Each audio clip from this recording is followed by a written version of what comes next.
This morning I'm going to continue with this theme, this idea of commitment, especially the commitment that Jesus has demonstrated in his ministry. And again, as we come to meet Jesus and learn about Jesus and who he was, what he did, there's no doubt about his resolve and his commitment for his people, even in the midst of persecution and rejection and hatred by so many other people, that he always stayed faithful.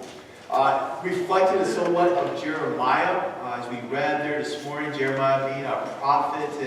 And the thing about Jeremiah as a prophet, he was kind of the weird one, I guess, the one that was on the fringes. No one really liked Jeremiah as well. And then him confronting the people of Israel and calling them to repentance, calling to the men to change their ways. And we all know this. When you confront someone of their sins, are they going to like it? No, not necessarily. And how committed you have to be to the message, to the cause. But not just committed, but how much you really have to love the person, to stick with them, to confront them, to call them to repentance. But to stick to their side, to share their burden. And that's really the gift that Jesus comes and gives us, showing and demonstrating and doing for us. Well, a lot of times, sometimes we lack and we struggle with.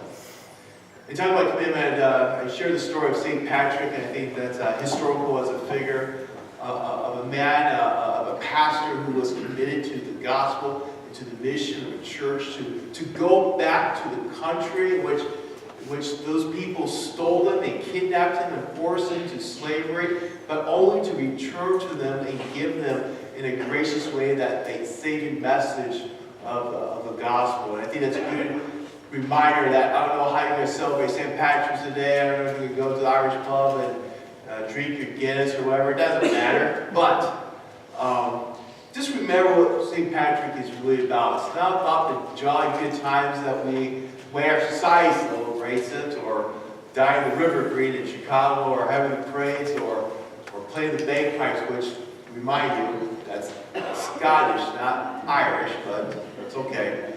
But the real message of St. Patrick is of a man who was a man of mission, a man who saw hope in the message of Jesus and not keep it for himself or only share it to the people who wanted to hear it, but go into his very enemy, to people that maybe had every right to despise and to hate, and go to them and share them the gospel.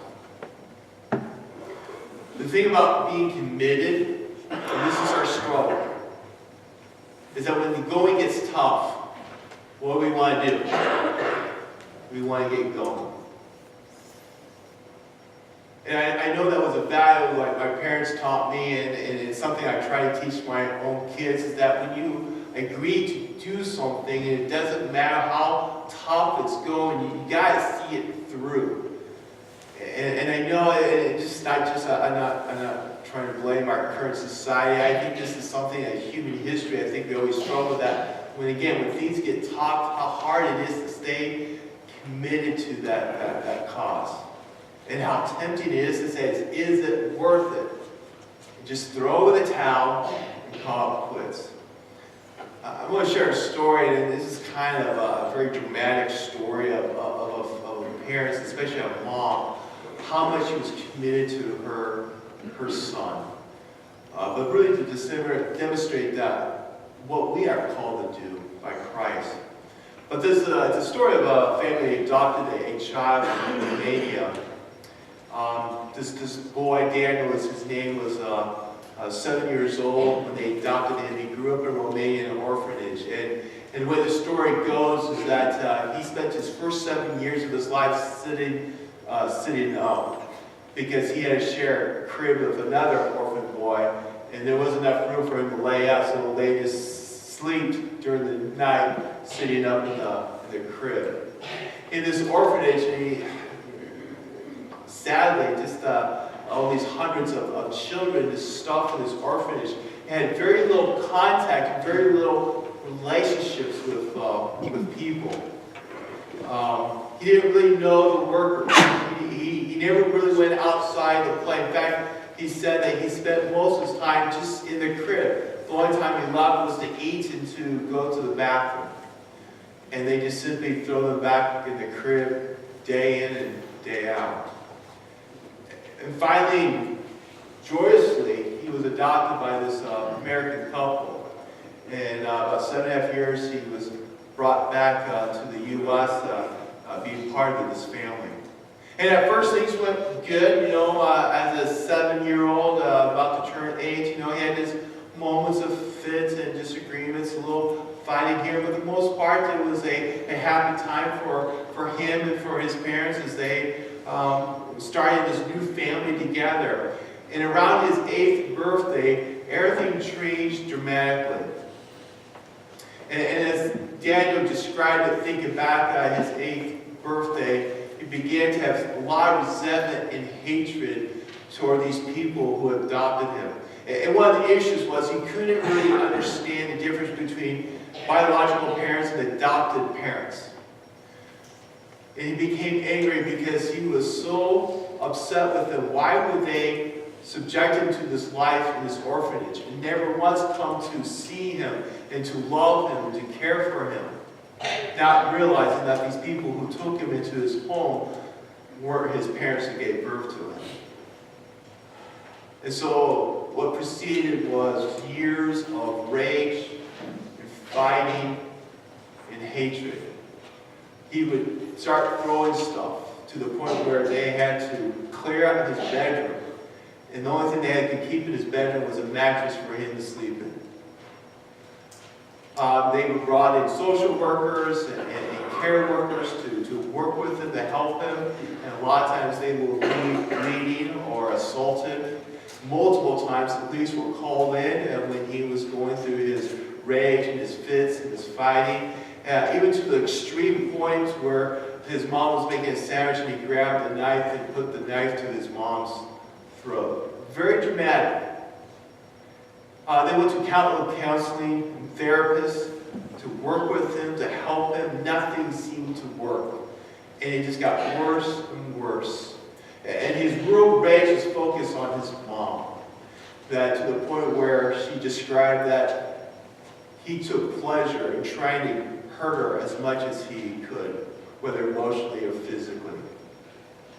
Eventually he was diagnosed with attachment disorder and was told the therapist encouraged the family and advised the family that they really should give him love, maybe get him foster care, but for their own safety and their own sense of well-being, maybe they should just bail out and give him away. And I'm hearing this story, and I'm thinking, man, what would I do as a parent? Because you know what the right thing to do is, right? What do? You stick through it.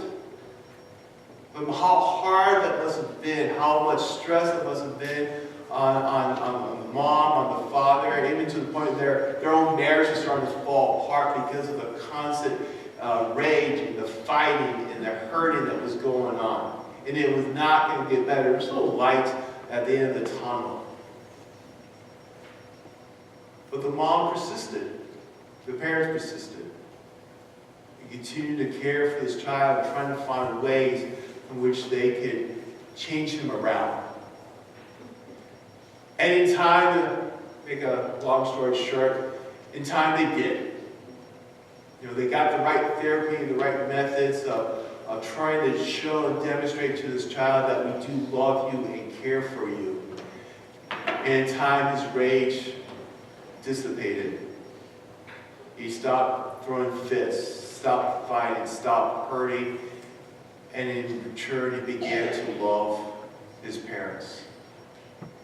It was a beautiful setting at the end. There was a speech they played over the podcast of a speech he gave. And I think about this time he was a teenager, that he graduated from Hebrew school. They were a Jewish family.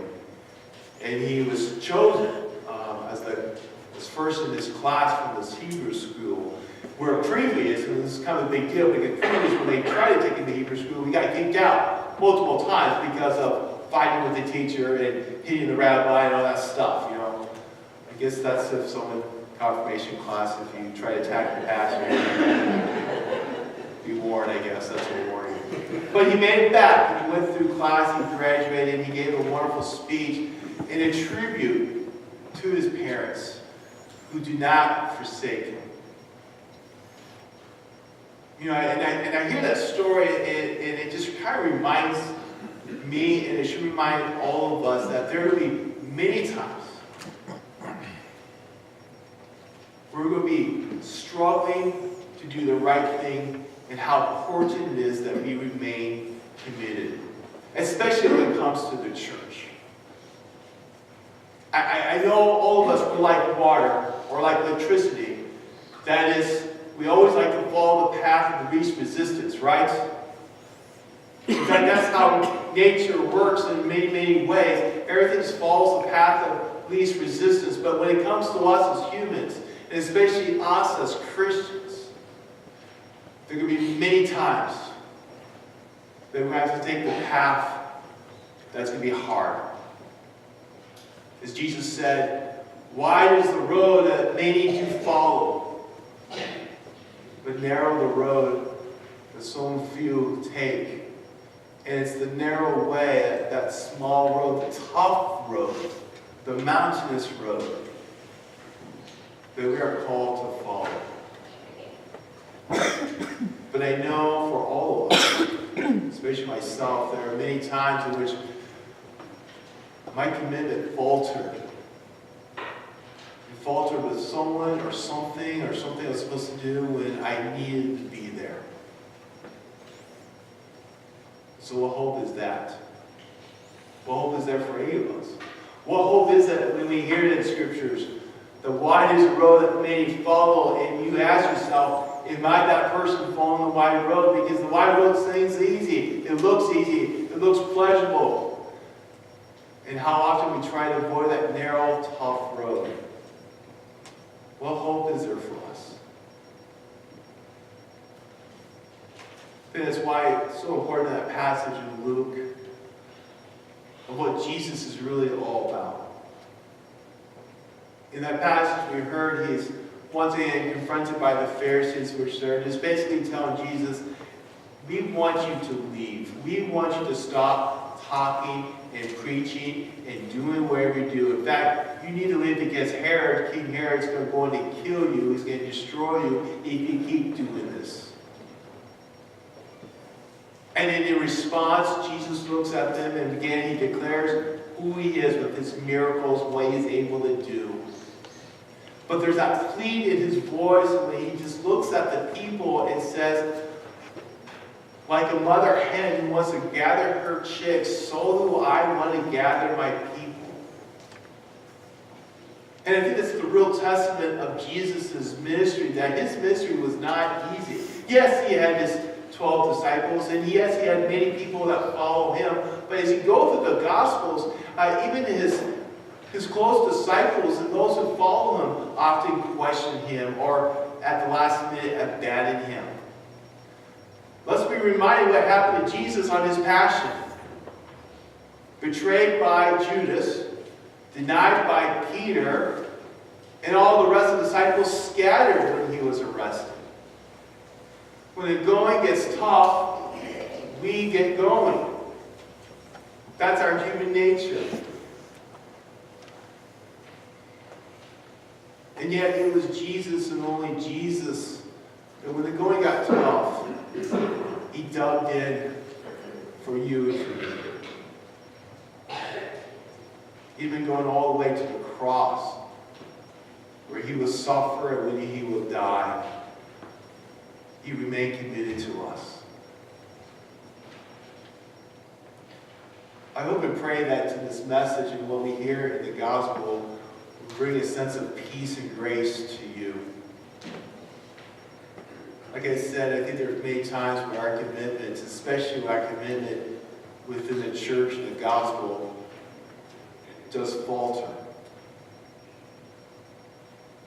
But despite our lack of commitment, it is Jesus who is always and will always remain committed to you. And he has called you. And as the Good Shepherd, he will lead us. And he will guide us in the valley of the shadow of death into that narrow road. And even though that road is tough and dangerous and troublesome, when many times we want to run away and hide, is that Jesus' commitment to you that will keep you going. He keeps us going. He keeps us safe in his love for us. Amen. Would you please rise?